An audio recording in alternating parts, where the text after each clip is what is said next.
Ahmedabad disaster department દ્વારા સાબરમતીમાં ભારે પૂરની ચેતવણી આપવામાં આવી। અમદાવાદ ડિઝાસ્ટર ડિપાર્ટમેન્ટના મામલતદાર દ્વારા આજે સવારે એક વાયરલેસ મેસેજ આપવામાં આવ્યો છે, જેના દ્વારા અમદાવાદ શહેર, ગ્રામ્ય અને સાબરમતીને કિનારે આવેલ તાલુકાઓના મામલતદાર અને નાયબ મામલતદારને એક સંદેશા દ્વારા ચેતવણી આપવામાં આવી છે કે સાબરમતીમાં પાણી છોડવામાં આવતા આસપાસના ગામોના લોકોને સુરક્ષિત સ્થળે જવા અને જાનમા માલનું રક્ષણ કરવા સૂચના આપવામાં આવી છે। સાબરમતી નદીની ઉપરવાસ આવેલ ધરોઈ ડેમમાંથી 70,500 ક્યુસેક પાણીનો જથ્થો સાબરમતી નદીમાં છોડવામાં આવી રહેલ છે, જે વાસણા બેરેજ સુધી પહોંચતા આશરે 11:12 કલાક જેટલો સમય લાગે છે।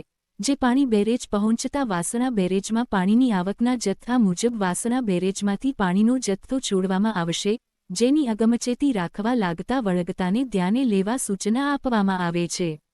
આ ઉપરાંત સંતસરોવરમાંથી 92,700 ક્યુસેક પાણીનો જથ્થો સાબરમતી નદીમાં છોડવામાં આવી રહેલ છે, જે વાસણા બેરેજ સુધી પહોંચતા આશરે 1 કલાક જેટલો સમય લાગે છે। જે પાણી બેરેજ પહોંચતા વાસણા બેરેજમાં પાણીની આવકના જથ્થા મુજબ વાસણા બેરેજમાંથી પાણીનો જથ્થો છોડવામાં આવશે।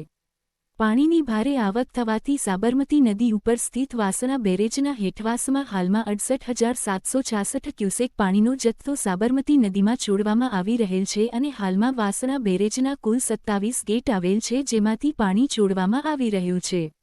જેથી આ અંગે જવાબદાર સંબંધિત સત્તાધિકારીઓએ સાવધ રહેવા અને પૂરની સંભવિત અસરથી ગ્રસ્ત થનાર તમામ ગામોને જાણ થવા તેમજ રાલામતીના યોગ્ય પગલાં લેવા સૂચના આપવા એક આદેશ દ્વારા જણાવવામાં આવ્યું છે। થોડા સમય પહેલા સમાચાર મળ્યા મુજબ હાલ નદીનું જળસ્તર 131 ફૂટે પહોંચ્યું। હાલ અલગ અલગ વિસ્તારમાં સ્થળાંતરનું કામ કલેક્ટરની આગેવાની નીચે ચાલુ છે। આવી રીતે ગાંધીનગર કલેક્ટર મેહુલ કે. દવેની સૂચનાથી જૂના કોબા વિસ્તારમાંથી 69 લોકોનું સ્થળાંતર કરવામાં આવ્યા। રોહિત એચ. દવે।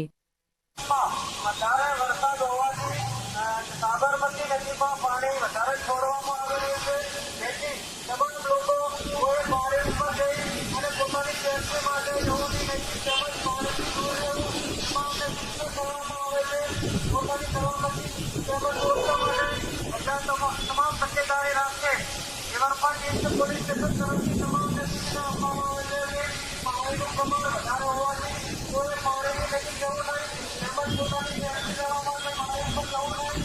તમામ વ્યક્તિને કહેવામાં આવે છે વરસાદનું પ્રમાણ વધારે હોવાથી હજી પાણીનું પ્રમાણ વધવાની શક્યતા હોવાથી કોઈ લઈ જવું નહીં, તેમજ પોતાની સુરક્ષા તેમજ